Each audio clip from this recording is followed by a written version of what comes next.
नमस्कार साथियों, स्वागत करता हूं आप सभी का एक बार फिर से आपके अपने परिवार एग्जामपुर में। हम हैं एग्जामपुर कलम से क्रांति। साथियों, ऐसे छोटे छोटे वीडियोस जो मैं पहले भी आपके लिए लेकर आया हूं, उसी तरीके का एक और वीडियो आज मैं स्टार्ट कर रहा हूं। और आज का जो टॉपिक रहेगा वो रहेगा वर्तनी शुद्धि का। आप सब जानते हैं ये एक ऐसा टॉपिक है जो आपकी हर परीक्षा में आपकी मदद करता है, चाहे वो SSC की परीक्षा हो या आपकी यूपी पुलिस कांस्टेबल की परीक्षा हो, UPSI हो, इलाहाबाद हाईकोर्ट की परीक्षा हो, या हरियाणा CET की परीक्षा हो, या फिर और भी ऐसी कोई परीक्षा जहां पर भी हिंदी पूछी जाती है। तो ये एक ऐसा टॉपिक है जहां से आपकी परीक्षा में प्रश्न अवश्य बनते हैं। तो प्यारे बच्चों, बहुत सारे इंपॉर्टेंट शब्द जो है वो मैं स्टार्ट कर रहा हूं, और आज जो शब्द मैंने लिए हैं वो सभी शब्द ऐसे हैं जो कि आ से शुरू हो रहे हैं। मैं इसकी प्रॉपर एक सीरीज आपके लिए स्टार्ट कर रहा हूं बच्चा, जिसमें कि आ से शुरू होने वाले शब्द कराऊंगा। अगले वीडियो में बड़े आ से शुरू होने वाले शब्द करवा दूंगा आपको, उसके बाद छोटी ई से, फिर बड़ी ई से। ऐसे क्या होगा कि वर्णमाला के प्रत्येक वर्ण से शुरू होने वाले जो महत्वपूर्ण शब्द हैं उन सब की वर्तन शुद्धि की प्रॉपर तरीके से आपके पास एक नोट्स भी तैयार हो जाएंगे और आप उनका अभ्यास भी कर लोगे। तो ये तय है कि आप बहुत सारे शब्दों में पारंगत हो जाएंगे, महारत हासिल कर लेंगे। तो ऐसे ही कुछ शब्द आपके सामने हैं, आप भी बताने का प्रयास करें, और मैं इनके जो सही रूप हैं वो मैं आपके सामने लिख रहा हूँ। इधर जो भी आपको रूप दिए गए ये सभी अशुद्ध रूप हैं, अशुद्ध शब्द हैं। सही शब्द जो है बच्चा हम लोग अब सीखेंगे। चलिए, पहला शब्द है आपका अर्थात। अर्थात में क्या अशुद्धि दिख रही है आपको? तो आप अगर देख पा रहे हो तो अर्थात में एक बहुत छोटी सी अशुद्धि है। हिंदी में तो छोटी छोटी अशुद्धियां भी आपकी बड़ी अशुद्धियां हो जाती हैं। ठीक, छोटी सी गलती, कोई हलंत नहीं लगा होगा, कोई बिंदी नहीं लगी होगी, कहीं पर छोटी की मात्रा की जगह बड़ी की मात्रा लगा दी होगी, कहीं छोटे की मात्रा की जगह बड़े की मात्रा लगा देगी, तो एक बड़ा ब्लेंडर कर सकते हैं आपके लिए। तो इसलिए हर बात का ध्यान रखना, हर छोटी बात का। अर्थात में ता में हलंत लगाएंगे। अतीन्द्रिय को आप देखो कैसे बनेगा बच्चा। अति और इंद्रिय शब्द को जब आप जोड़ेंगे, अति और इंद्रिय शब्द को जब आप जोड़ते हैं बच्चा, तो शब्द आपका बनता है अतीन्द्रिय। शब्द आपका क्या बनता है? अतीन्द्रिय बनता है। तो अतीन्द्रिय को आप कैसे लिखेंगे? ऐसे लिखेंगे। अब यहां पर देखिए, अंतर चेतना। जब आप अंतः और चेतना शब्द को जोड़ते हैं तो विसर्ग संधि का नियम लगता है यहां पर, और शब्द आपका अंतर चेतना नहीं बनेगा, अंतस चेतना बनेगा। क्योंकि विसर्ग के बाद जब अपना बच्चे चाहो, छा हो या तालब शाह हो, तो जो विसर्ग है वो आपका तालब शाह में ही तो बदलता है। तो ये शब्द आपका बनेगा अंतस चेतना। अंतस चेतना। बात क्लियर हुई आपको? इसको ऐसे लिखेंगे सही। अब देखो, अड़ियल कहते हैं ये बच्चा तो बड़ा अड़ियल है, इसका स्वभाव बड़ा अड़ियल है, ये तो अड़ जाता है अपनी बात पर कि मैं तो अपनी ही बात मनवा कर रहूंगा। तो अड़ियल बच्चा है, तो अड़ियल ऐसे लिखेंगे। अब अभ्यारण्य शब्द को आप लोग इस शब्द को सही समझते हैं, उसमें गलती आपकी उतनी ज्यादा नहीं है जितनी कई सारे पुस्तकों की गलती है, क्योंकि बहुत सारी पुस्तकें अभ्यारण्य शब्द को ऐसे ही लिख देती हैं। परंतु शब्द बच्चा ये शब्द अशुद्ध है। अभय शब्द का अर्थ होता है बिना डर के, और अरण्य का अर्थ होता है जंगल। तो अभय और अरण्य शब्द को हम लोग जब मिलाते हैं, जब जोड़ते हैं, तो दीर्घ संधि के द्वारा जो शब्द निर्मित होता है उसको हम अभयारण्य शब्द कहते हैं। तो बच्चा इसमें भा पूरा बनेगा, इस बात का ध्यान रखिएगा। तो अभयारण्य शब्द कैसे लिखा जाएगा? ऐसे लिखा जाएगा। उम्मीद है इन 5 शब्दों में आपको स्पष्टता आ गई होगी। आगे बढ़ते हैं। आगे जब बढ़ते हैं तो प्रश्न आपके सामने शब्द आता है अतिक्रमण। तो अतिक्रमण नहीं, दरअसल शब्द होता है कर्मण, और कर्मण शब्द में जब आप अति उपसर्ग लगाते हैं तो शब्द आपका अतिक्रमण बन जाता है। अगम। अगम दरअसल एक तद्भव शब्द है, और इसका तत्सम अगम में होता है। जहां जाया ना जा सके उसे अगम कहा जाता है। आगामी, जो आगे आने वाला हो उसे आगामी कहते हैं। प्यारे बच्चों, आगामी नहीं कहेंगे, आगामी कहोगे। अज्ञान, कहते हैं कि इस व्यक्ति के अंदर तो अज्ञान भरा हुआ है, ये व्यक्ति तो अज्ञान से भरा हुआ है। तो अज्ञान मतलब जिसके अंदर ज्ञान न हो उसे हम कहते हैं अज्ञान, और इसी से बनता है आपका अज्ञानी। तो ज्ञान का विलोम अज्ञान। दरअसल इसको भी ज्ञान पढ़ा जाता है, इस बात का और ध्यान रखना। ये जो शब्द है, ये जो इसको आप ज्ञान पढ़ते हैं, दरअसल इसका जो सही उच्चारण होता है वो आपका जिया होता है। जिया क्यों होता है? क्योंकि ये जा और यहाँ से मिलकर बनता है, इसलिए इसको क्या बोलते हैं? जिया बोलते हैं। ये एक संयुक्ताक्षर होता है, संयुक्त वर्ण होता है। तो इसको भी हम लोग अज्ञान बोलते हैं, परंतु प्रचलित शब्द क्या है आपका? अज्ञान है। तो आप इसको अज्ञान पढ़ें या ज्ञान पढ़ें, वो इतना बड़ा इशू नहीं है। परंतु जो सबसे बड़ा इशू है वो लिखित रूप में, इसको लिखना आप सही। अक्षर, दरअसल अक्षर शब्द को इसके अक्षर शब्द के तद्भव रूप के रूप में भी पहचाना जाता है। अक्षर तत्सम शब्द होता है, अक्षर इसका तद्भव हो जाता है। बल्कि एक और इसका जो तद्भव बनता है वो होता है आखर, ढाई आखर प्रेम के, पढ़े सो पंडित होए। तो अक्षर ऐसे लिखेंगे, अज्ञान ऐसे लिखेंगे, आगामी, अगम, अतिक्रमण, इन सभी शब्दों में स्पष्टता आई। आगे बढ़े। आजमाइश कहते हैं तू मुझे अपनी आजमाइश में मतला, आजमाइश, तो आजमाइश, क्योंकि चूंकि शब्द विदेशी है तो आप नुक्ता का प्रयोग करेंगे। अट्टारी, अट्टारी शब्द के स्थान पर जो सही शब्द होता है वो इसका तत्सम रूप होता है अट्टालिका। अट्टालिका शब्द इसका तत्सम भी होता है। और देखो बच्चा, जब भी आपको तत्सम शब्द भी दिया हो और तद्भव शब्द भी दिया हो तो आप एक बात का ध्यान रखना कि जो शब्द तत्सम होता है वर्तनी शुद्धि में उसी को वरीयता देते हैं। तद्भव शब्द को हम वरीयता नहीं देते हैं, जो तत्सम शब्द होता है उसको हम लोग वर्तनी शुद्धि में वरीयता देते हैं, प्रेफरेंस देते हैं। अतिथि देवो भव, अतिथि को इस प्रकार से लिखते हैं, जिसके आने की तिथि ज्ञात नहीं होती है उसे अतिथि कहा जाता है। अतिथि का विलोम सतिथि होता है, आतिथ्य भी होता है। अधिशासी अधिकारी, अधिशासी अभियंता, ये आपने सुना होगा। जैसे नगर पालिका में जो अधिकारी होता है, आप ये कह सकते हैं उसका सर्वोच्च अधिकारी होता है, तो उसको अधिशासी अधिकारी कहते हैं, ईओ बोला जाता है अंग्रेजी में। जैसे एग्जीक्यूटिव ऑफिसर, उसको हिंदी में आप कहते हैं अधिशासी अधिकारी। ठीक इसी प्रकार से होता है आपका एग्जीक्यूटिव इंजीनियर, यानी कि अधिशासी अभियंता, ये भी सुना होगा आपने। अंत्येष्टि, जो अंतिम संस्कार होता है उसको कहते हैं ना अंत्येष्टि, तो अंत प्लस इष्टि, अंत्येष्टि। ये किससे बना है? तो गुण संधि के द्वारा बना है। अंत शब्द का अर्थ होता है अंतिम, इष्टि का अर्थ हो जाता है इच्छा, या फिर आप कह सकते हैं कार्य। तो इष्टि, अंत इष्टि से बना है अंत्येष्टि। अब देखो यहाँ पर क्या गलती है, अतएव शब्द को जब हम जोड़ते हैं तो ये अतएव बनता है इस प्रकार से। यदि आपसे कहा जाए इसमें संधि कौन सी है, तो आप कहोगे इसमें विसर्ग संधि होती है, अतः और एव को मिलाएंगे तो आपका अतएव शब्द बनेगा। ठीक, अब इसी प्रकार से आप देखें अत्याधिक, तो अत्याधिक थोड़ा ना सही होता है, अत्यधिक सही होता है। अब ये कैसे बना? तो ये शब्द बना आपका ये यण संधि से। अति और अधिक शब्द को जब जोड़ते हैं तो यण संधि के नियम के द्वारा ये अत्यधिक शब्द बनता है। अकस्मात, आकस्मिक शब्द को वरीयता दीजिएगा, आकस्मिक शब्द को वरीयता दीजिए। कहते हैं आकस्मिक सेवाएं ना, आकस्मिक अवकाश। आशीर्वाद में गलती क्या है? ये जो रा ऊपर लगा हुआ है जिसको हम रेफरा कहते हैं, ये उस वर्ण के बाद लगता है जिस वर्ण के बाद इसका उच्चारण होता है। आप जब इसको पढ़ रहे हैं आशीर्वाद, तो रा का उच्चारण शी के बाद हो रहा है, रा का उच्चारण सी के बाद हो रहा है, आशीर्वाद। तो फिर हम शी पर नहीं लगाएंगे प्यारे बच्चों, जिसके बाद हो रहा है उसी पर लगाएंगे। शी के बाद हो रहा है तो हम शी के बाद ही लगाएंगे, शी पर नहीं लगाएंगे। ये दरअसल एक अलंकार होता है, ये एक अलंकार होता है, अपहनुति अलंकार। इसका एग्जाम्पल आपने सुना होगा, ये चंद्र नहीं मुख है। कौन सा अलंकार है? अपहनुति अलंकार है। इसमें हा आधा बन जाता है, इसमें जो हा है वो बनता है आधा। अपहनुति को आप ऐसे भी लिख सकते हैं, ऐसे भी लिख सकते हैं, कोई इशू नहीं है। अब यहां पर देखो आर्द्र, आर्द्र नहीं होता है साथियों, शब्द होता है जो नया आपका, वो होता है आर्द्र। आर्द्र कैसे लिखा जाता है? ऐसे। अब आर्द्र का अर्थ क्या होता है? तो आर्द्र का अर्थ होता है गीला, या फिर आप कह सकते हैं नम। और यदि आपसे आर्द्र शब्द का विलोम शब्द पूछ दे तो आप कहेंगे कि आर्द्र का विलोम शुष्क होता है। ठीक, आतिथ्य नहीं आतिथ्य। जैसे अतिथि शब्द होता है ना, अतिथि से ही बना है आपका आतिथ्य, इस प्रकार से लिखेंगे आतिथ्य को। ठीक, स्पष्टता हो रही है ना? तो आपको मैंने आज छोटे आ और बड़े आ वाले जो शब्द है वो आपको मैं करा रहा हूं। आह्लाद कह दे, या साथियों आप आह्लाद को ऐसे भी कह सकते हैं। एक तरीका और होता है कि हा के अंदर ही ला बना देते हैं, तो ये भी आपका सही है आह्लाद। ठीक है, इसको आप देख लीजिएगा, हा के नीचे ही ला बना देते हैं आह्लाद। आकर्ष, आकर्ष नहीं होता है, आकर्ष नहीं होता है आपका, आकर्षक होता है, आकर्षक होता है। आकर्ष कोई शब्द नहीं बनेगा, आकर्षक बनेगा।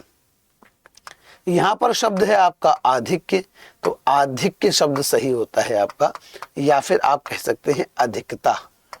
परंतु अधिकता ये तो अशुद्ध शब्द होता है। जैसे सौंदर्यता सुना है ना आपने, सौंदर्यता कोई शब्द नहीं होता। सौंदर्यता शब्द को यदि आपने कहीं पर लिखा देखा हो तो आप समझ जाना कि आपने गलत पढ़ा है। सौंदर्यता कोई शब्द नहीं होता प्यारे बच्चों। या तो आप सौंदर्य शब्द कहें, ये सही हो जाएगा, या फिर आप इसकी जगह पर सुंदरता का प्रयोग कर सकते हैं, क्योंकि सुंदर शब्द में ता प्रत्यय लगाकर शब्द को हम बना सकते हैं। परंतु सौंदर्यता ये बिल्कुल गलत शब्द है, इसको आप प्रयोग मत करिएगा। अंतरराष्ट्रीय, अब ये दो शब्द होते हैं अंतरराष्ट्रीय।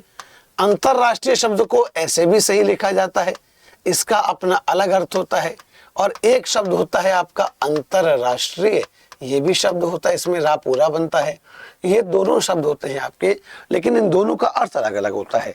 लेकिन अगर आप इस तरीके से लिखोगे अंतर, तो अंतर, ये तो बच्चे अनर्थ लिखा है, क्योंकि ताकि ऊपर आ लगा तो गलत है। आच्छादन नहीं आच्छादन, इसमें आपकी व्यंजन संधि होती है। जब आप आ और छादन शब्द को मिलाओगे तो शब्द प्यारे बच्चों आपका क्या बनेगा, आच्छादन बन जाएगा। आजीविका, आजीविका शब्द को लिखेंगे ऐसे, आजीविका को लिखेंगे ऐसे। हम लोग अपना जो दैनिक जीवन चलाने के लिए जो कमाते हैं उसे कहते हैं हम अपनी आजीविका चला रहे हैं। आमिष किसे कहा जाता है, जो भोजन मांस युक्त होता है, जो भोजन मांस युक्त होता है, नॉन वेज, उसे कहा जाता है आमिष। आप इसको सामिष भी कह सकते हैं। आमिष या फिर आप सामिष, इन दोनों का अर्थ होता है मांस युक्त भोजन। और यदि मैं आपसे कहूं कि इनका विलोम क्या होगा, तो ऐसा भोजन जो मांस युक्त नहीं होता है उसे हम कहते हैं प्यारे बच्चों निरामिष। तो आप देखो वर्तनी शुद्धि के साथ साथ आप संधियां भी पढ़ रहे हैं, आप विलोम भी पढ़ रहे हैं, तो यही तो लाभ होता है आपको। आराधना को लिखेंगे ऐसे, आराधना इस प्रकार से लिखा जाता है, आ बड़ा बनेगा आराधना। आशा, आशा लिखा जाएगा ऐसे, आशान का एक दिन, आशान आपका इस प्रकार से लिखेंगे। अशमशान नहीं होता है, शमशान होता है। और शमशान शब्द को अवश्य याद रखना प्यारे बच्चों, क्योंकि ये बहुत महत्वपूर्ण शब्द है। मोस्ट इंपॉर्टेंट शब्दों की श्रेणी में शमशान शब्द आता है। अंकुर फूटा, अंकुर, अंकुर शब्द होता है तत्सम और इसका तद्भव होता है अंकुआ, अंकुआ। आंसू, आंसू तो ऐसे लिखेंगे। और यदि आपसे कहा जाए आंसू का तत्सम क्या होगा, तो आप कहेंगे आंसू शब्द का तत्सम अश्रु होता है। अब मान लीजिए आपको अश्रु भी दिया हो और आंसू भी दिया हो, तो आप किसको चुनोगे वर्तनी में, तो आपको मैंने भी बताया था कि जो तत्सम शब्द होते हैं उसको आप वरीयता देते हैं। तो अश्रु इसका तत्सम हो जाता है। आईना, आईने के 100 टुकड़े करके हमने देखे हैं, एक में भी तन्हा थे 100 में भी अकेले हैं। तो आईना ऐसे लिखा जाएगा। आइए की बात करते हैं तो आइए लिखा जाएगा ऐसे, आकंठ नहीं आकंठ होता है, आकंठ। ठीक, अनुपात शब्द में जब आप प्यारे बच्चों एक प्रत्यय को लगाएंगे तो ये जो आ का स्वर है ये दीर्घ हो जाता है, बड़ा हो जाता है, शब्द बनेगा आनुपातिक। कैसे बनेगा, तो अनुपात शब्द है, अनुपात शब्द में एक प्रत्यय जोड़ोगे तो एक प्रत्यय जोड़ते ही जो पहले आ का स्वर है वो बड़ा हो जाता है, दीर्घ हो जाता है, आनुपातिक शब्द होता है। आरोग्यता नहीं आरोग्य शब्द होता है, इस प्रकार से लिखा जाता है। आरोग्य, आरोग्य शब्द को इस प्रकार से लिखते हैं आरोग्य। और देखें आंशिक, आंशिक को वैसे लिखेंगे। इसमें भी वही नियम लगा है आपका एक प्रत्यय वाला, कि जब आप अंश में एक प्रत्यय को जोड़ देंगे, जब आप बच्चे अंश में एक प्रत्यय को जोड़ दोगे तो आंशिक शब्द बन जाएगा। इन छोटी छोटी बातों का ध्यान रखना। जैसे एक प्रत्यय लगते ही पहला स्वर दीर्घ होता है, छोटे आ का या बड़े आ का है तो बड़े आ में बदलेगा, छोटी ई बड़ी ई ए या आई का है तो वो आई में बदलेगा स्वर।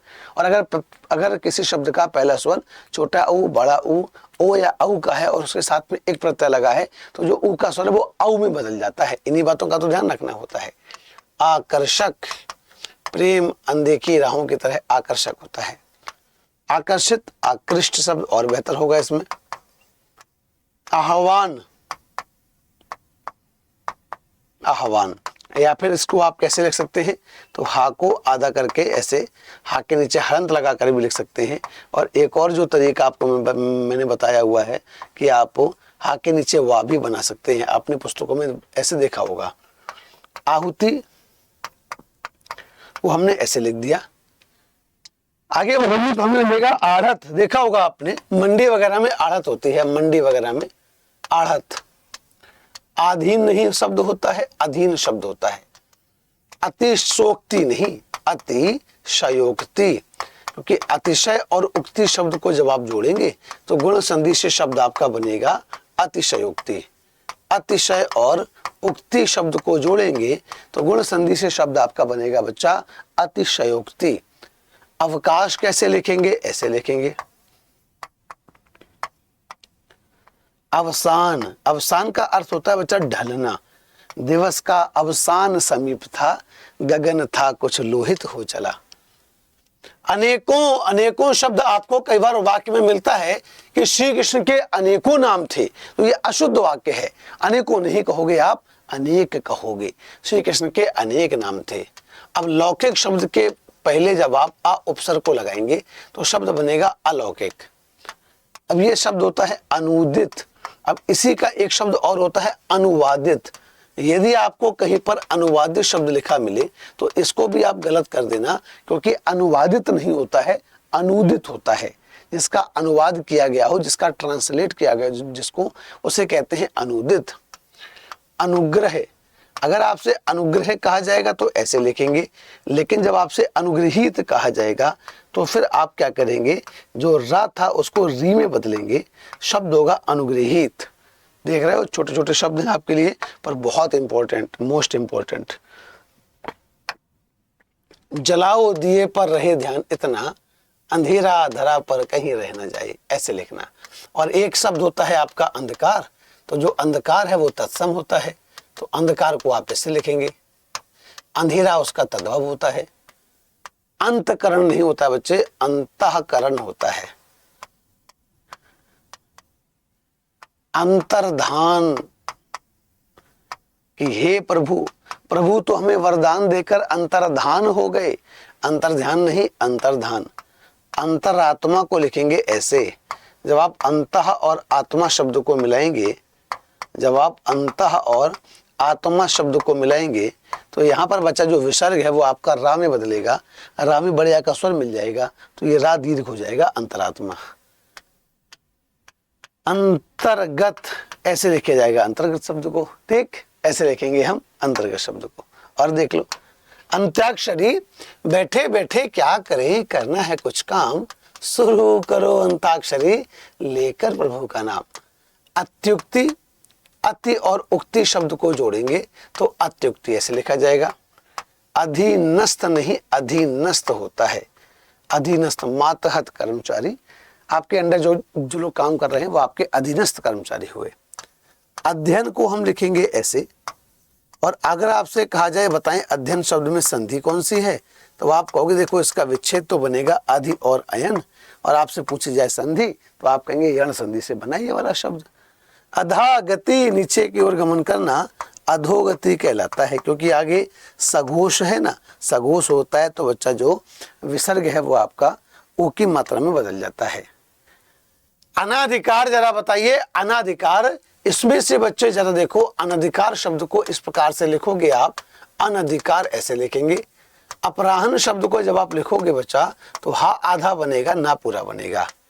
अष्टवक्र के स्थान पर आप कहेंगे अष्टावक्र। अहिल्या के स्थान पर आप कहेंगे अहल्या। अहर्निश का अर्थ होता है दिन रात। अहर्निश शब्द का अर्थ होता है दिन रात, और अहर्निश को आप ऐसे लिखेंगे। आगे प्रश्न कह रहा है आपसे कि इसने तो अद्वितीय प्रदर्शन किया है। अद्वितीय का अर्थ होता है बच्चे कि जिसके समान कोई दूसरा ना हो, जिसके समान, इसको अपनी कॉपी में नोट करना, जिसके समान कोई दूसरा ना हो उसे अद्वितीय कहा जाता है। अक्षौहिणी सेना, ये सेना का एक रूप है।